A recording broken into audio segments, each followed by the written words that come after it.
এই দুনিয়ার পুরো জীবনটা এটা হচ্ছে লালসাময় একটা জীবন, লোভ, মরিচিকা, মায়াজাল।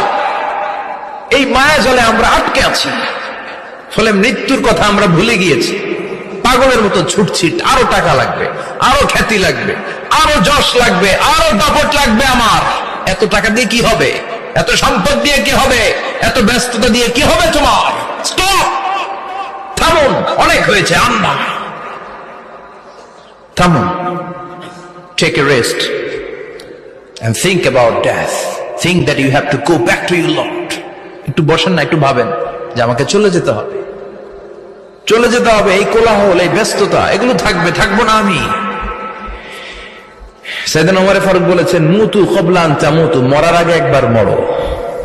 হাসিবু ক্বাবলা আন তুহাসাবু আলাইকুম, তোমার হিসাব নেওয়ার আগে তুমি একবার নিজের হিসাবটা করো না। কাগজ বের করে একটু লিখো না কি কি ভালো কাজ করছিলা, যেগুলো দিয়ে নাজাতের ওয়াসিলা হতে পারে। 1 2 3, আর কি কি আকাম কুকাম করছো দেখো না।